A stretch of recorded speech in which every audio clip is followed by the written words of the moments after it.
Boa noite a todos. Estamos começando mais uma palestra pública doutrinária da Associação Espírita Emissários de Jesus. Hoje, boa noite, Fabiana. Hoje teremos a nossa irmã Cláudia Cândida, Claudinha, que vai nos brindar aí com mais um belíssimo trabalho seu, né? Seus trabalhos são imperdíveis.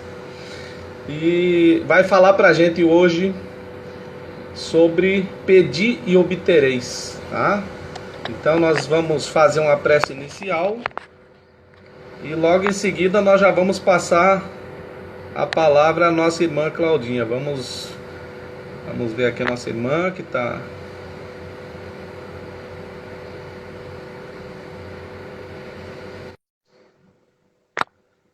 Estamos adicionando aqui a nossa querida irmã Cláudia. Demora um pouquinho, né? Aí, temos ela. Boa noite, Cláudia. Seja bem-vinda. Boa noite. Obrigada. Tá ótima a sua imagem. O som também. Então, nós temos a honra de receber, né? Nossa querida irmã, nossa amada irmã, que é lá do Instituto Espírita Semeadores da Fé e também do Centro Espírita o Nosso Lar, né? Ela pertence às duas casas, né? Trabalha nas duas casas. E nós temos a honra hoje de receber a nossa irmã para esse trabalho aí que certamente será belíssimo, né? E vai falar para a gente sobre pedir e obtereis, né? Então nós temos no capítulo 27 do Evangelho segundo o Espiritismo, pedir e obtereis. Como é bom a gente ouvir isso, né, Cláudia? Esse tema é tão oportuno, né? Como é bom, né? Ouvir se pedir e obtereis.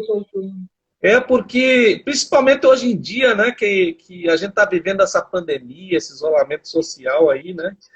E é bom a gente refletir, né? Sobre o que a gente está pedindo a Deus, né? Como é que a gente está se relacionando com Deus. Então, vamos ouvir aí o seu trabalho. Mas, chegando à nossa hora, né? 20 horas aqui no meu relógio, vamos fazer a nossa prece inicial, então.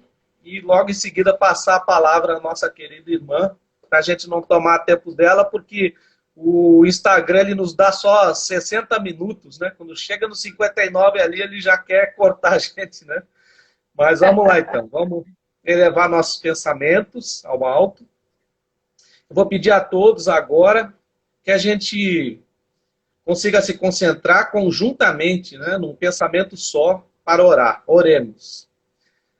Amado Mestre Jesus, nosso irmão divino, farol de nossas vidas, nesse momento, Senhor, pedimos a Ti e à espiritualidade amiga, ao mentor espiritual da nossa casa de oração e trabalho, José de Anchieta, é o nosso mentor, e toda a sua equipe espiritual, a devida permissão para iniciar mais esse trabalho doutrinário, público doutrinário, de divulgação da nossa doutrina espírita e estudo do Evangelho do nosso Mestre. Pedimos que a nossa querida irmã seja bem assistida no seu trabalho e nossos corações estejam abertos para receber as lições que hoje serão transmitidas e a gente possa despertar em nossos corações as tão necessárias virtudes à nossa elevação moral, para que a gente se eleve das trevas da ignorância espiritual. Muito obrigado, Senhor, por essa oportunidade e pedimos que sempre esteja nos renovando essas oportunidades de estudo e de aprendizado. Muita paz para todos, que assim seja. Que assim então, seja. Muito obrigado à presença dos irmãos que estão chegando aí, a Débora, a Osana, nossos irmãos estão chegando. E vou passar a palavra, então, à nossa querida amiga e irmã Cláudia Cândida para o seu trabalho. É com você, Claudinha. Obrigada. Meus queridos irmãos, boa noite. Que a paz do Mestre Jesus possa se fazer presente nos nossos corações hoje e sempre. É com muita alegria que nós agradecemos ao convite feito pelo emissário de Jesus. Ao norte da África, nasceu Mônica, de família muito nobre, rica e cristã. Desde muito pequena, Mônica já tinha um certo cuidado com os mais pobres, sempre muito caridosa, atenciosa, na verdade, respirava o cristianismo. Mônica cresceu e casou-se com um homem de nome Patrício. Patrício também era de família rica, nobre, mas era um homem muito violento, muito rude. E desde o casamento, transformou a vida de Mônica num verdadeiro suplício. Para acabar de completar e piorar ainda mais a situação dela, quando casaram-se, ele trouxe a mãe para morar com eles. E era uma mulher muito má. Era uma mulher que infernizava a vida de Mônica. E Mônica, sem ter o que fazer, apenas entregava-se à oração. Orava fervorosamente para vencer aquela dura provação. Porque, no fundo, ela sabia que aquela provação que Jesus tinha permitido em sua vida era para que ela pudesse fazer brilhar a sua fé mutilante.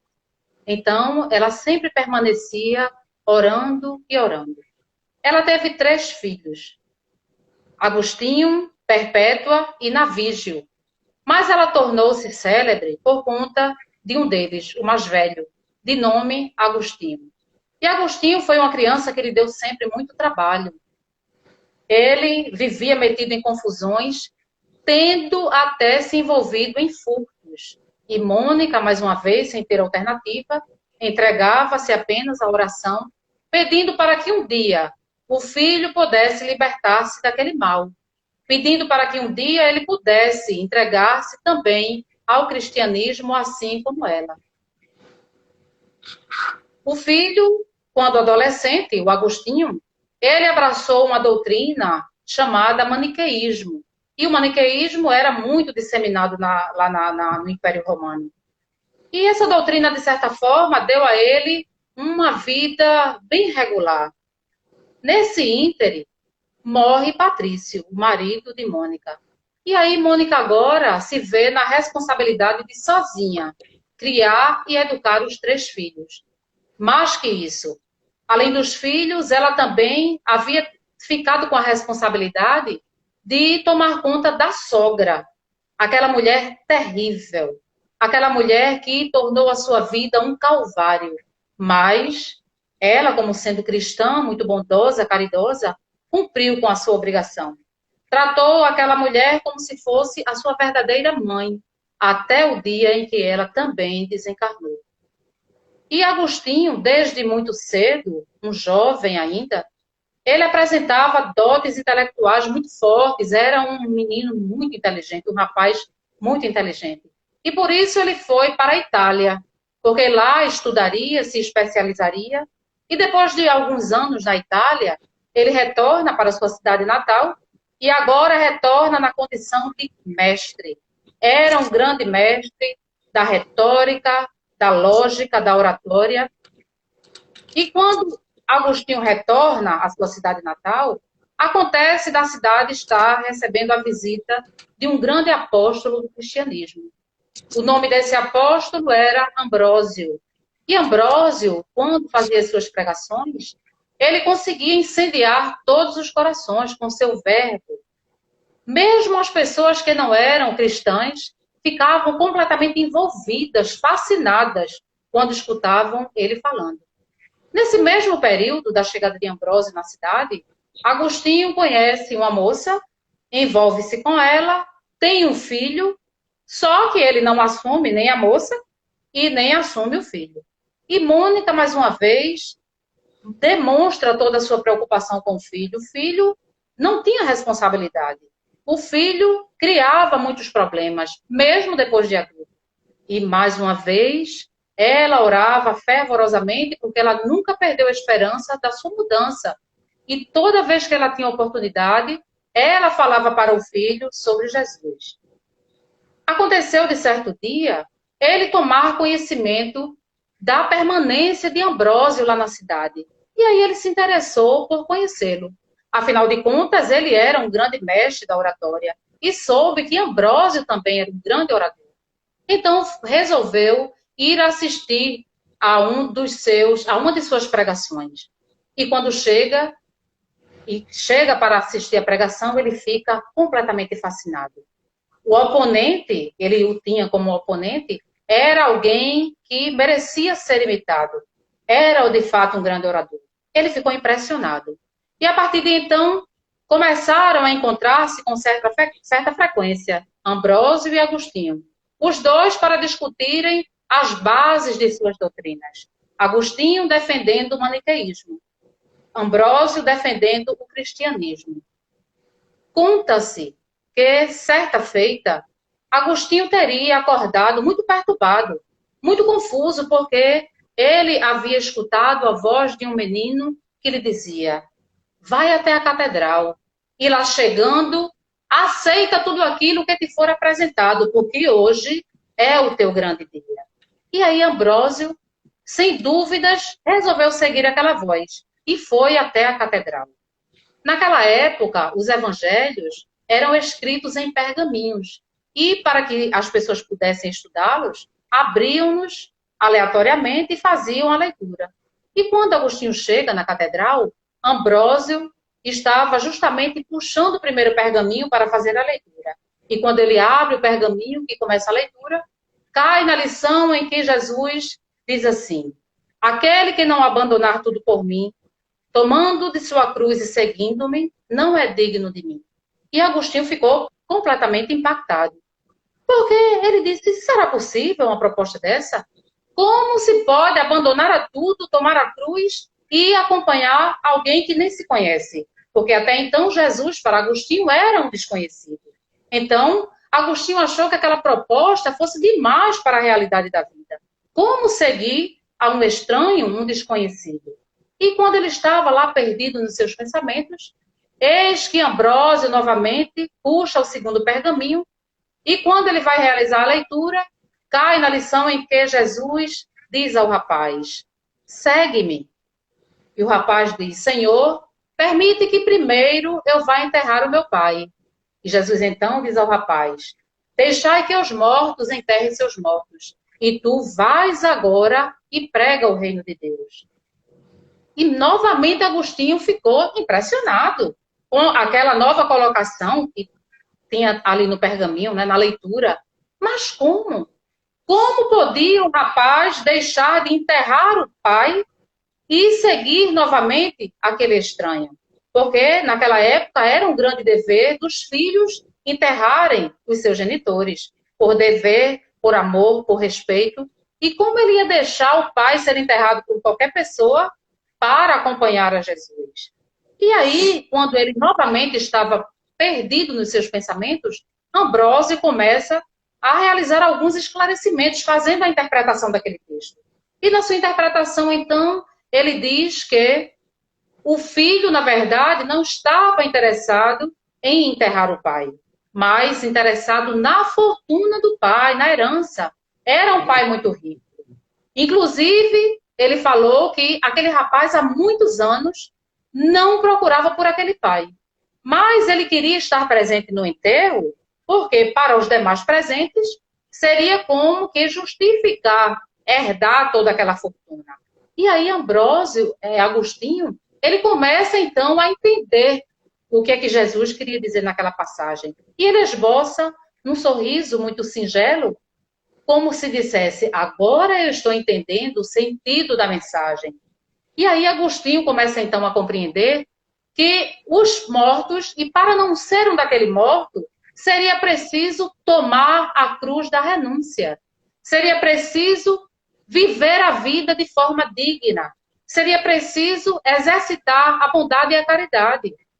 E Agostinho animou-se, porque agora ele conseguia entender a mensagem. E nisso Ambrósio novamente abre o terceiro e último pergaminho, numa lição em que o rapaz diz assim a Jesus: Senhor, eu pretendo seguir-te, porém nós estamos na semana dos Jogos Olímpicos e eu tenho treinado muito para participar. Tenho bons cavalos e é a chance de eu derrotar o grande campeão romano. É a chance de tornarmos Israel vitoriosa. Então, permite que primeiro eu vá participar da corrida. Era uma corrida de quadrigas. E Jesus diz: mas amanhã será tarde demais. Tu precisas vir hoje. E aí, Agostinho, mesmo agora entendendo a mensagem do Cristo, ele ficou assombrado por conta da imposição de Jesus em sempre querer que nós resolvamos os nossos problemas agora, hoje, não deixando para amanhã, não deixando para depois aquilo que precisamos resolver, até mesmo porque o amanhã, na verdade, não nos pertence. Então, por que nós vamos adiar? É o eterno agora.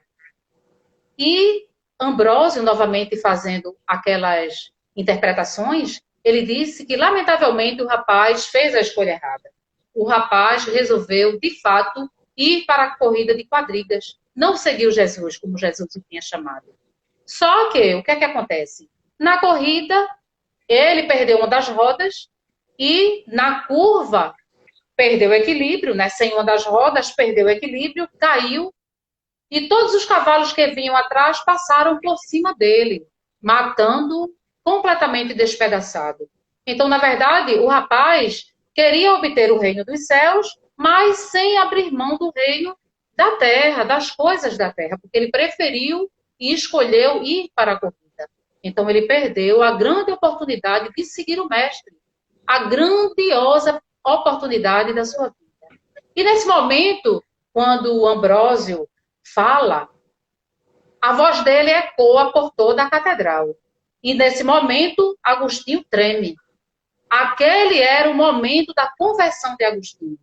Ele, de fato, naquele momento, entregou-se completamente a Jesus, compreendeu a mensagem do Cristo e converteu-se ao cristianismo. Era um homem agora renovado. Ele foi capaz de renascer dentro da própria existência. E o primeiro pensamento que lhe veio à mente foi: eu vou procurar a minha mãe. Preciso dar a ela essa notícia e preciso agradecê-la. E foi até sua casa, à procura de Mônica, e quando chega, diz: minha mãe, venho aqui para te agradecer. Tu venceste. Hoje eu sou um homem convertido. E graças à tua persistência, nunca desististe de mim. E a mãe diz assim: pois é, meu filho. Foram 27 anos de orações sem parar, sem interrupção. Mas, graças a Deus, eu consegui o objetivo da minha vida. Eu alcancei o objetivo da minha vida. Hoje tu estás liberto do mal. Mônica morreu no mesmo ano da conversão do filho. Porém, no leito de morte, ela segura na mão do filho, dizendo para que ele nunca esquecesse da grande importância que a oração tem na vida de todos nós. E que ele sempre, em todos os momentos da sua vida, pudesse entregar-se à oração fervorosa e verdadeira. Anos mais tarde, Mônica foi canonizada pela igreja e tornou-se a Santa Mônica, que nós conhecemos. Agostinho, depois de tornar-se um grande filósofo, um dos maiores defensores do cristianismo, tornou-se o conhecido Santo Agostinho. Isso é para que nós possamos ver o poder que tem a prece. Pedi e obtereis, disse-nos Jesus. E isso caracteriza que o verbo, na verdade, é de ação. Porque é primeiro preciso que nós venhamos a pedir, trabalhemos por esse pedido para depois obtermos. Todos nós oramos porque é dever da criatura humana o ato da oração. Mas será que nós sabemos orar? O que seria oração e que todos também chamam de prece? Nós poderíamos dizer que é a invocação que o homem, através do pensamento, leva seu sentimento até Deus. Todas as vezes que nós dirigimos o pensamento a Deus, esses pensamentos são escutados pelos bons espíritos, aqueles que estão na responsabilidade de fazerem a sua vontade. As preces que nós levamos aos bons espíritos são interessadas a Deus. Nós falamos que a prece é um dever, porque é de fato um dever de toda criatura humana. Oramos por nós mesmos, por outras pessoas, oramos pelos mortos, pelos vivos, e como é um dever, e dever, como nós sabemos, é tudo aquilo que nós temos a obrigação de cumprir, é esperado que nós hajamos de forma mecânica. E o que é agir de forma mecânica? é falar da boca para fora, é não introduzir o sentimento. Então falamos palavras frias, às vezes muitas palavras, belas palavras, frases rebuscadas, mas que na verdade não tem sentimento nenhum. E Deus não está interessado na quantidade de palavras, Deus não está interessado na beleza das palavras, mas sim na qualidade delas. Deus avalia a intenção de quem ora, apenas o coração, o sentimento que nós temos a capacidade de colocar quando nós estamos orando. Por isso o Evangelho diz que as preces que são pronunciadas com os lábios, mas não são compreendidas pela inteligência e nem sentidas pelo coração, não têm nenhum valor perante Deus. A prece, ou a oração, ela possui 3 objetos: glorificação, agradecimento e pedido.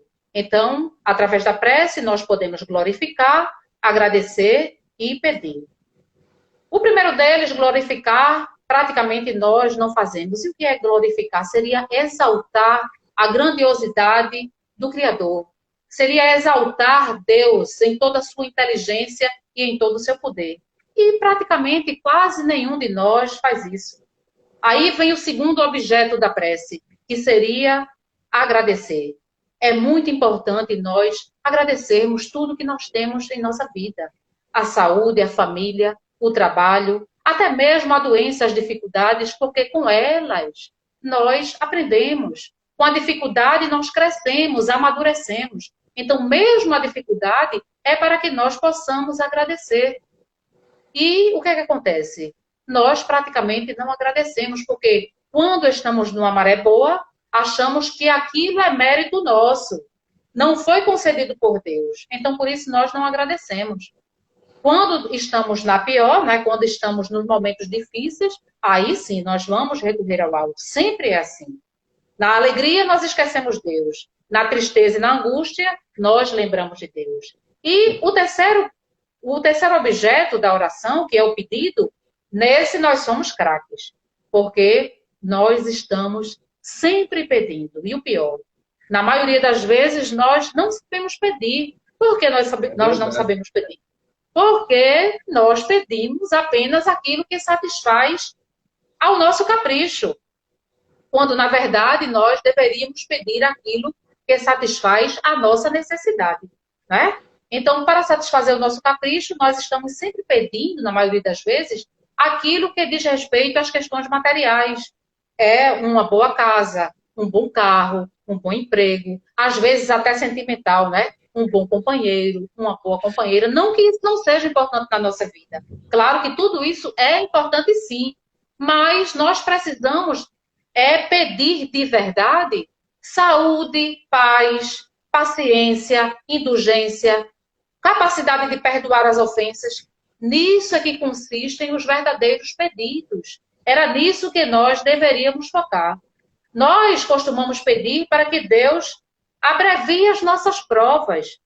Porque quando nós estamos experimentando as provas, que são necessárias em nossas vidas, são esperadas, porque nós somos espíritos imperfeitos e habitamos um mundo de provas e expiações, então as provas fazem parte da nossa vida.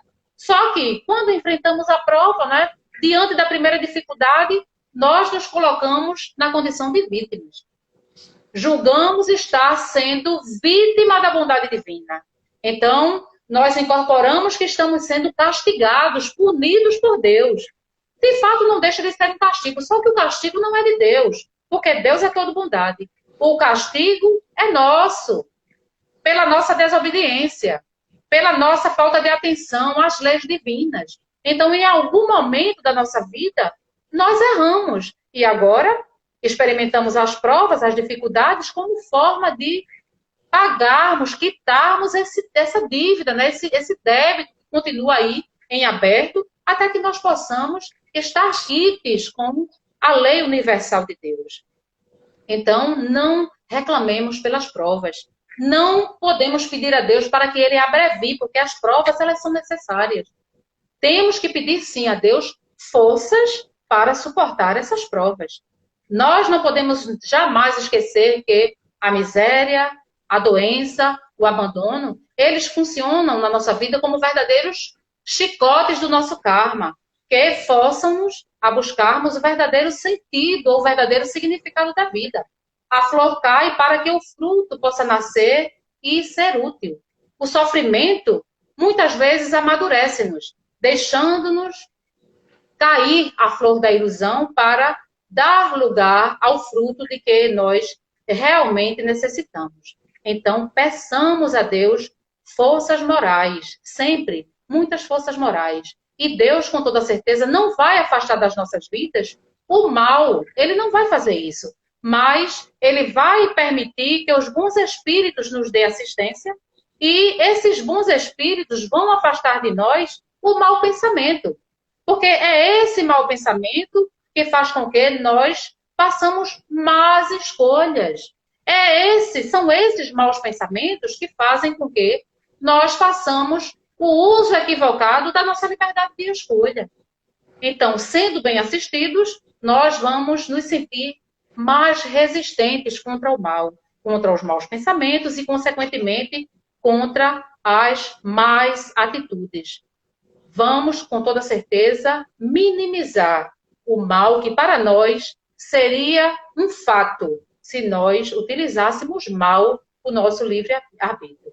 Muito embora nós precisamos estar cientes e conscientes de que a lei é natural e, muitas vezes, nós não conseguimos mudar o curso da mesma.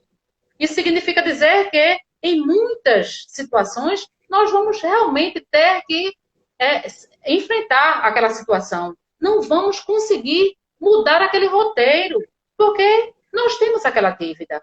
Precisamos esgotar aquela dívida. Por isso é preciso pedir a Deus força para suportar, porque é algo que nós, de fato, vamos precisar suportar. Vamos precisar enfrentar. Peçamos a Deus, a espiritualidade amiga, forças, porque quando nós pedimos verdadeiramente com o nosso coração, não vai jamais nos faltar o amparo, não vai nos faltar a devida assistência. E qual é a melhor maneira de nós orarmos? Sugere-se o recolhimento. Por que o recolhimento? Porque quando nós estamos recolhidos, no silêncio, nós conseguimos fazer uma introspecção, fazer uma viagem para dentro de nós mesmos, vendo o que é que em nós precisa ser mudado, vendo o que é que em nós precisa ser melhorado.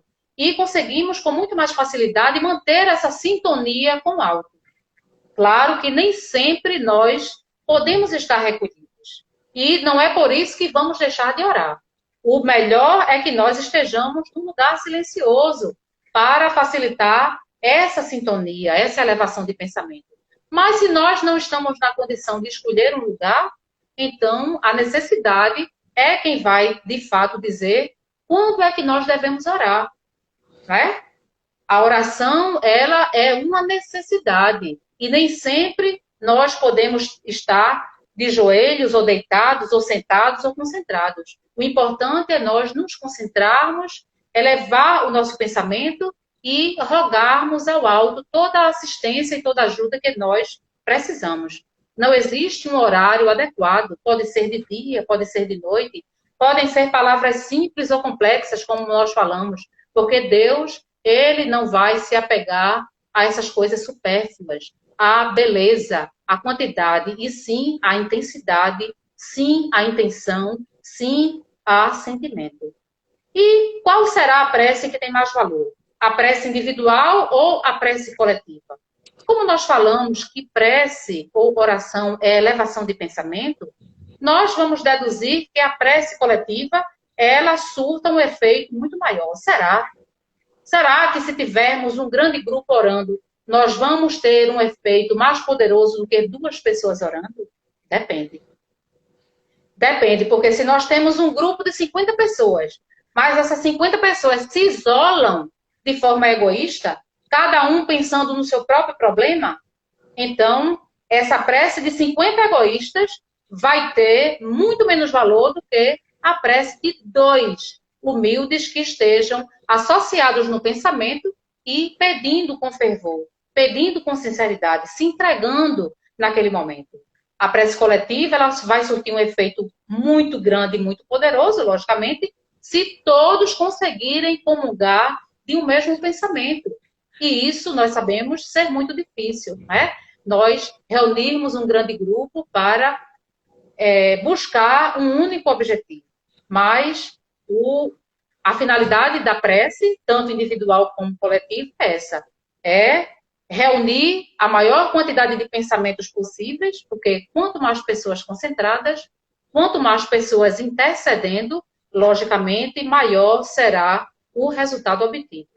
Porque a energia da corrente é tão forte quanto mais fortes forem o sentimento e a vontade. Só que nós não podemos esperar da prece milagres. Até mesmo porque nós sabemos, nós espíritas sabemos, que milagres não existem.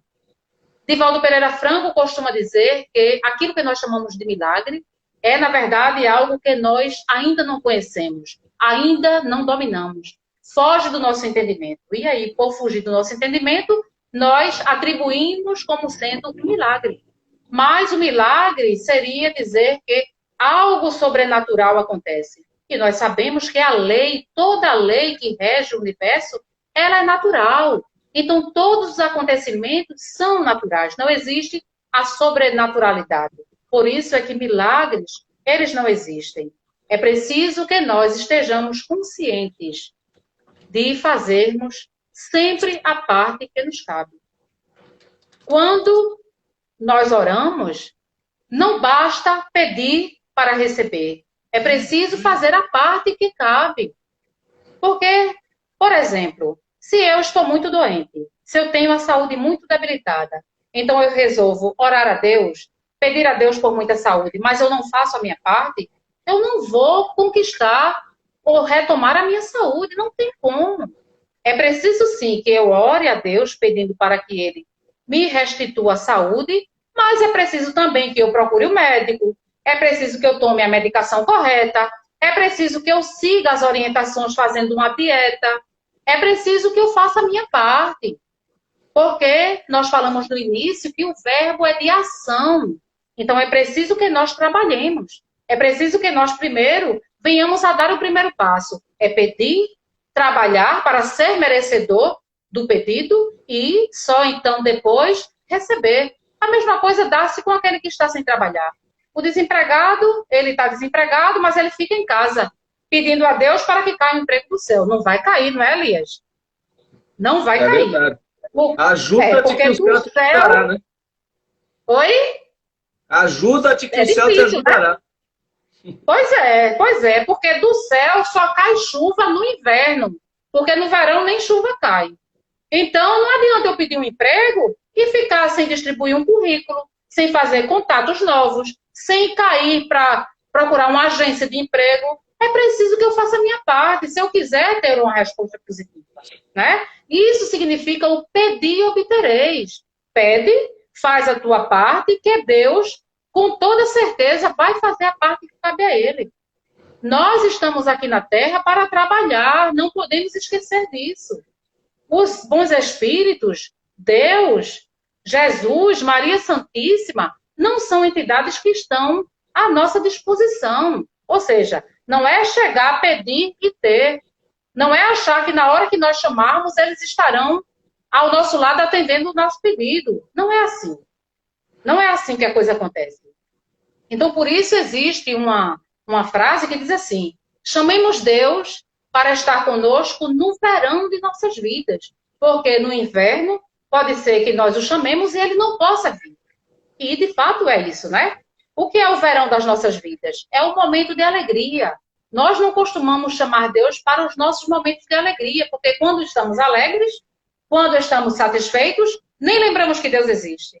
Mas costumamos chamá-lo no inverno, que são nos momentos tenebrosos, nos momentos de dor, de dificuldade. Só que nesse momento pode ser que a gente chame e ele, como não está à nossa disposição, pode ser que de imediato não nos atenda.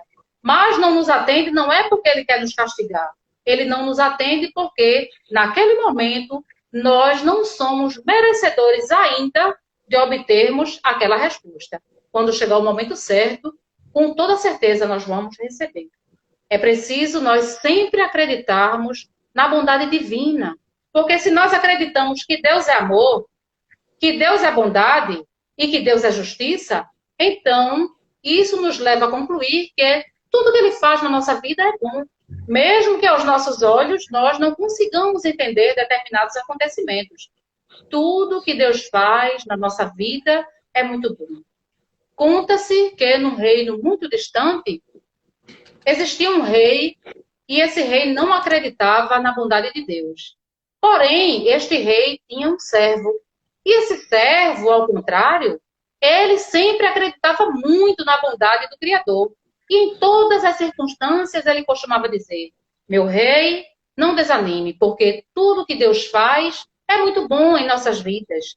Aconteceu, de certa feita, esse rei sair com o servo para fazer uma caçada na floresta. E lá chegando, foram surpreendidos por uma grande fera do mato. O servo tentou, de todo jeito, lutar com aquela fera para impedir que a fera pudesse ferir o seu rei. E mesmo com todos os seus esforços, ele acabou matando a fera, mas mesmo com todos aqueles esforços, ele não conseguiu impedir que o rei perdesse o dedo mínimo da sua mão. Ele perdeu o dedo mínimo da mão direita. E aí, depois que ele matou a fera, correram para o palácio para prestar o primeiro socorro, né, os primeiros socorros ao rei. E aí o rei, quando começou a fazer ali o curativo, perguntou ao servo: e aí, o que é que você me diz agora? Você não vive dizendo que Deus é muito bom? Que tudo que Ele faz na nossa vida é muito bom? O que é que você me diz? Como é que Ele é tão bom assim e permitiu que nós fôssemos atacados na floresta? Como é que Ele permitiu que eu perdesse o meu dedo?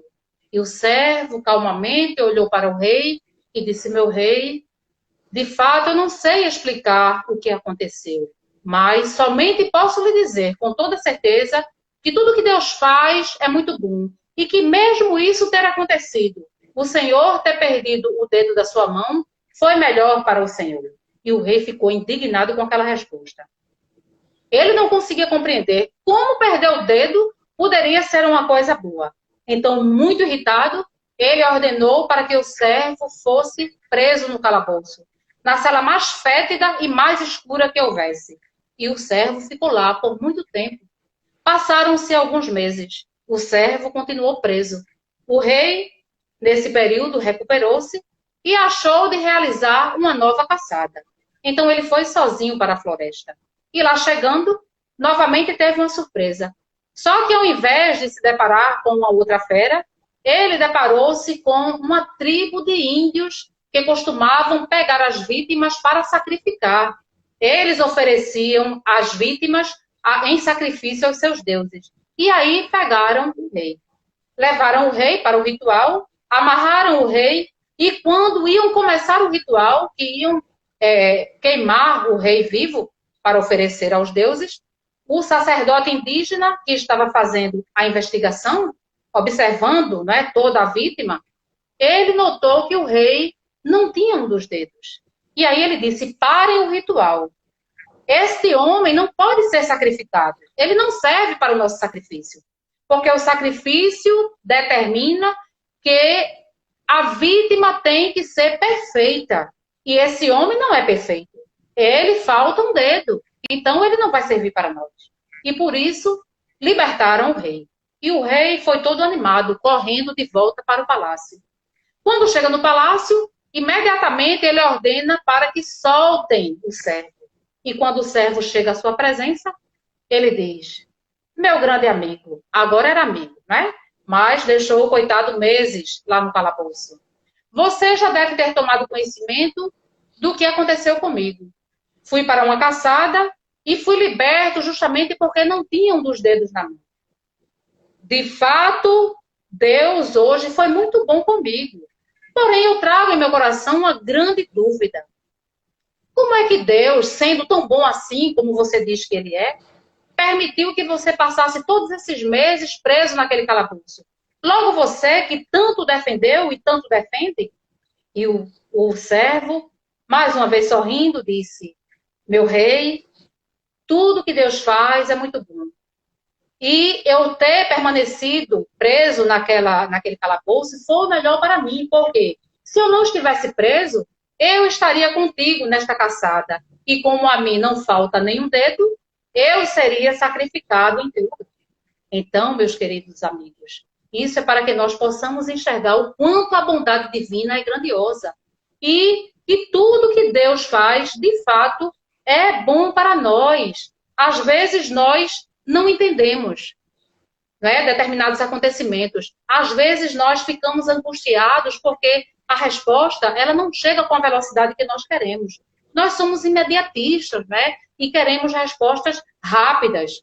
Queremos, como nós falamos, as coisas que satisfazem aos nossos caprichos. E, no entanto, Deus ele vai atender às nossas necessidades, mas tudo é a seu tempo.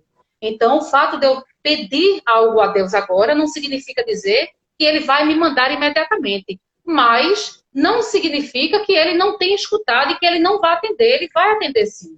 Mas ele vai mandar para mim no momento em que eu estiver preparada para aquilo, porque muitas vezes nós pedimos coisas que não estamos preparados para receber.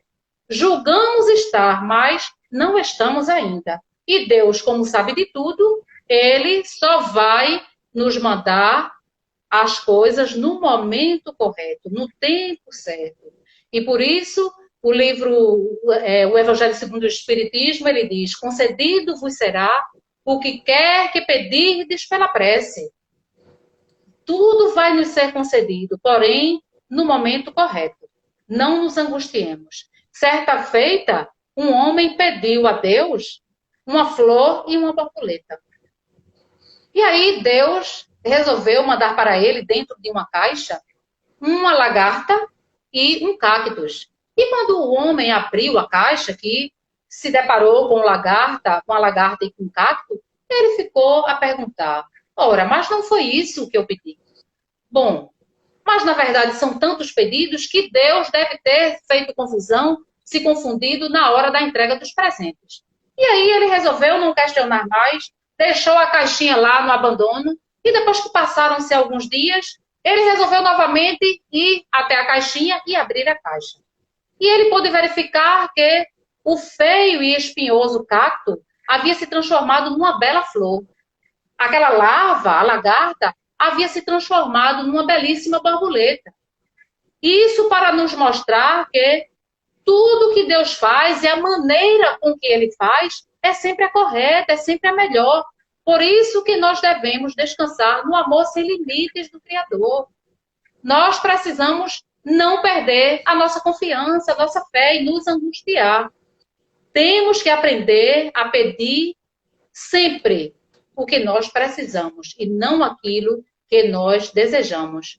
E isso é muito fácil de nós entendermos quando buscamos o exemplo no nosso dia a dia. É algo muito prático quando nós trazemos a própria experiência para dentro de casa. Todos nós temos os nossos filhos, a grande maioria, né?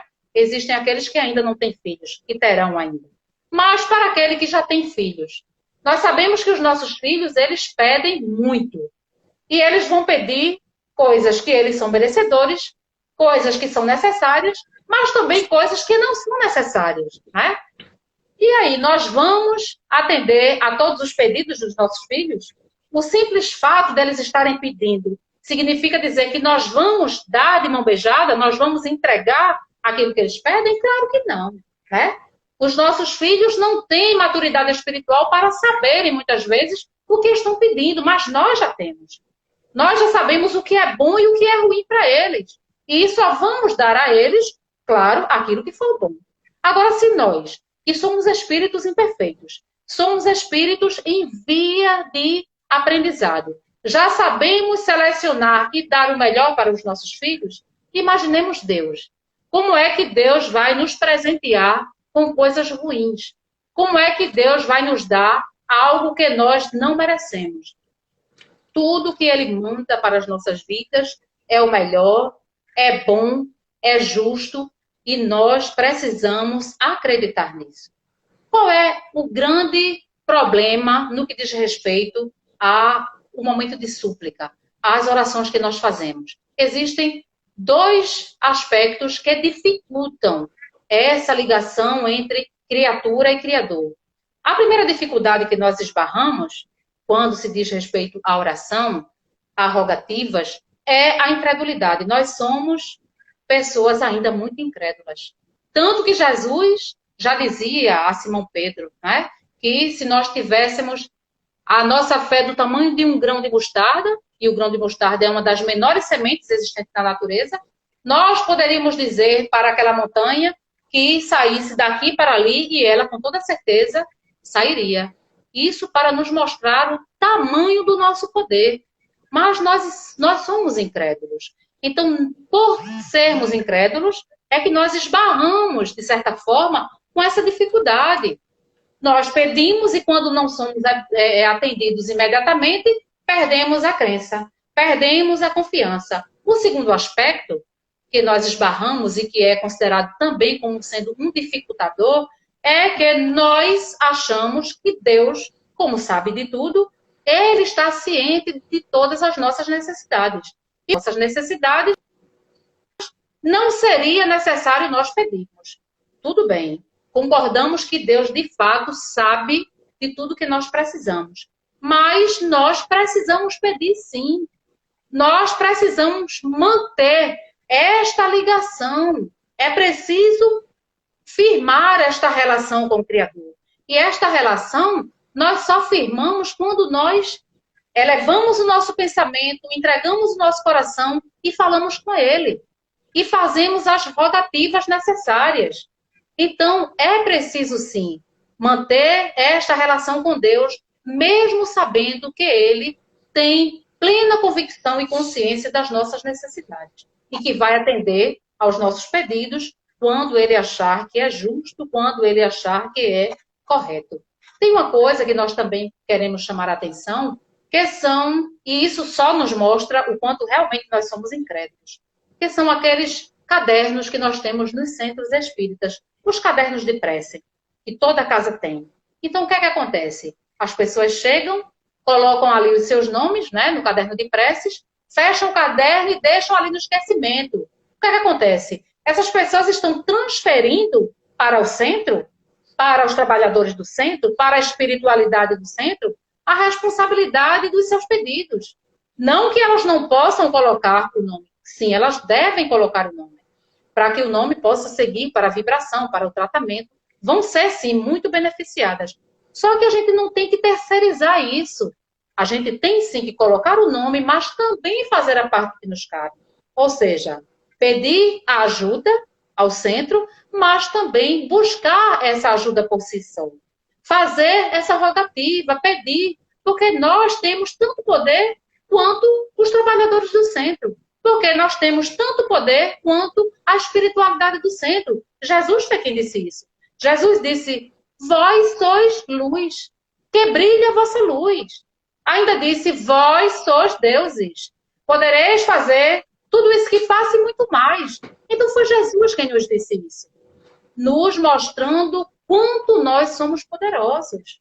O quanto nós temos força. Só que essa força, ela vai ser trabalhada a nosso favor se nós quisermos.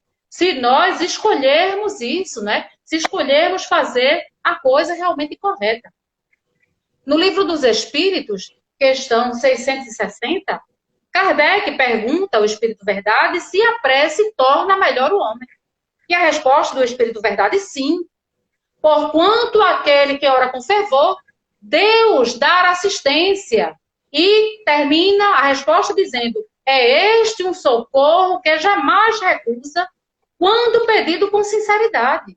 Então, desde que nós sejamos sinceros nas nossas rogativas, Deus, ele vai estar sempre nos permitindo a boa assistência espiritual. Estaremos sempre bem acompanhados. E como nós falamos lá no início, essa boa assistência vai nos favorecer no sentido de afastar de nós os maus pensamentos, fazendo com que, consequentemente, nós possamos também afastar de nós as atitudes equivocadas. Porque quando nós pensamos mal, nós agimos mal. Então, a verdadeira prece, ela vai sempre nos fortalecer. e as tentações, elas vão ser para nós muito menos atrativas. E se nós não nos atraímos, né, com aquelas coisas negativas, nós vamos estar, com toda certeza, rumando no caminho certo. Tem uma letra de uma música que eu tenho certeza que todas as pessoas conhecem, que é a letra de Gilberto Gil, Se Eu Quiser Falar com Deus. E essa letra, ela é belíssima. E eu trouxe, né, para que a gente possa fazer a leitura da letra. Está aqui a letrinha, ó. Se eu quiser falar com Deus. Normalmente, quando eu faço esse tema nos centros, né, de forma presencial, eu costumo imprimir em quantidade suficiente e gosto de deixar a letrinha com todas as pessoas, né, cada um com uma letra, para a gente acompanhar na leitura e as pessoas guardarem, não é? Porque é uma letra belíssima, cantarem quem quiser, né? Porque eu não sou afinada, não posso cantar, mas tenho certeza que nessa plateia linda vai ter muita gente que canta, tá certo? Então, a letra, ela é belíssima. Oi? Uma voz dessa que não quer saber. Não. Então, a letra, ela é um verdadeiro convite ao nosso coração. Ela é dividida em 3 estrofes. E na primeira estrofe, eu vou ler aqui, Gilberto Gil diz assim: se eu quiser falar com Deus, tenho que ficar a sós, tenho que apagar a luz, tenho que calar a voz, tenho que encontrar a paz, tenho que folgar os nós dos sapatos, da gravata, dos desejos, dos receios, tenho que esquecer a data, tenho que perder a conta, tenho que ter mãos vazias, ter a alma e o corpo nus. Então, nessa primeira estrofe, Gilberto Gil nos diz que se nós quisermos realmente falar com Deus, nós precisamos ficar a sós. E falamos isso no início, né? Que é preciso ficarmos sozinhos, porque sozinhos nós conseguiremos uma maior relação, uma maior ligação com Deus. Mas não é aquela solidão que fere. Não é aquela solidão que nos faz sentir como criaturas abandonadas, mas a solidão que nos aproxima de Deus. A solidão que nos faz refletir de forma racional, de forma equilibrada. Nós precisamos apagar a luz, como ele diz aqui na música, e essa luz é a luz de toda aquela escuridão que nos cerca. Apagarmos a luz que ainda nos mantém retidos naquele pessimismo, naquela imperfeição. É apagar essa luz e acender a verdadeira luz que nós trazemos dentro de nós. É preciso, como ele diz, folgar os nós. E os nós também está relacionado às imperfeições. É preciso que nós possamos afrouxar esses nós para romper com o homem velho e agora começar a vida dando um sentido diferente e buscando ser um homem novo. Porque o convite que o Cristo nos faz é esse, para que nós possamos sempre nos renovar. Quando ele diz que nós temos que ter mãos vazias, é para que nós possamos esvaziar o nosso corpo, esvaziar a nossa alma de todas as mazelas que costumam nos acompanhar, de todos os defeitos que nós fazemos questão ainda de reter perto de nós. Na segunda estrofe, Gilberto Gil nos diz o seguinte: se eu quiser falar com Deus, tenho que aceitar a dor, tenho que comer o pão que o diabo amassou, tenho que virar um cão, tenho que lamber o chão dos palácios, dos castelos suntuosos do meu sonho, tenho que me ver tristonho, tenho que me achar medonho e, apesar de um mau tamanho, alegrar meu coração. Então, nessa segunda estrofe, ele diz que se nós quisermos falar com Deus, nós precisamos aceitar a dor. Aceitar a dor é fundamental em nossas vidas. Não é aquela aceitação alienada de que a dor necessariamente precisa fazer parte das nossas vidas. Não, não. A dor necessariamente não precisa fazer parte das nossas vidas. Nós é que escolhemos a dor. Isso é uma escolha nossa. Porque poderíamos aprender, poderíamos evoluir, poderíamos nos educar sem a dor. Só que nós escolhemos ela como sendo nossa mestra, a nossa companheira. E já que nós a escolhemos, então vamos procurar tirar o maior proveito possível dessa dor. E como é que nós tiramos o maior proveito possível dessa dor?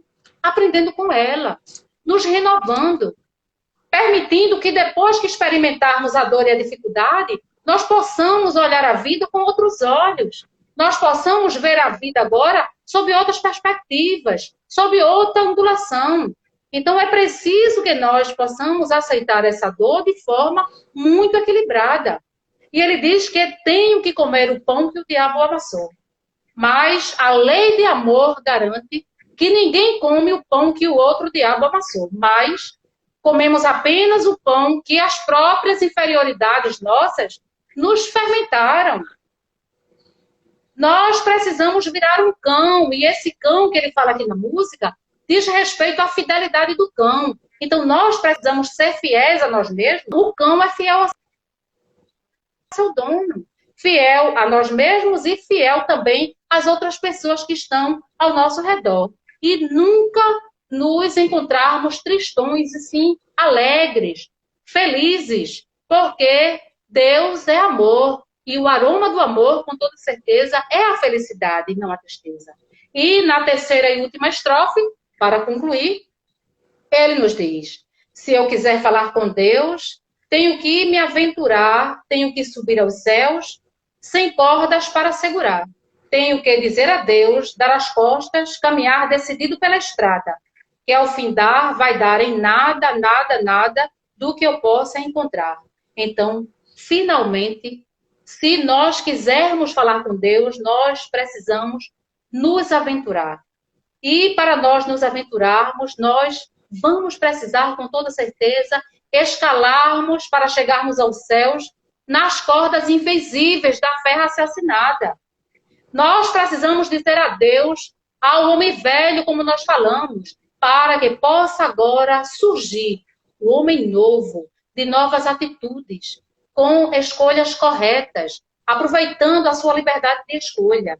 E, finalmente, caminharmos decididos pela estrada, que ao findar vai dar naquilo que nós ainda não conhecemos, a paz integral. E quando nós encontrarmos essa paz integral, nós teremos com toda certeza encontrado Deus, porque estaremos em plena segurança, banhados e protegidos pelo seu imenso amor.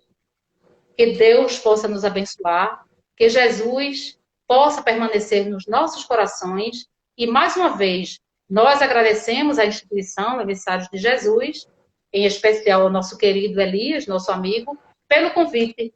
Que bom estar com vocês. Muita paz. Então, aí a mensagem da nossa querida irmã Claudinha, né? Tomar liberdade de chamar de Claudinha. Muito obrigado, Cláudia. Como é bom ouvir essa moça, né, gente? Como é bom ouvir essa moça aí. É um banquete que a gente recebe, né, quando ela fala. Então, agradecemos, né, belíssimas lições e exemplos que ela trouxe para a gente aqui. E que sirva, né, para a nossa reflexão, que a gente consiga apreender, né, tudo que foi falado e colocar em prática, né, a gente refletir e praticar, né? Porque eu sempre falo uma frase que eu vi um dia que diz que o conhecimento, né, é feito um guarda-chuva. Né?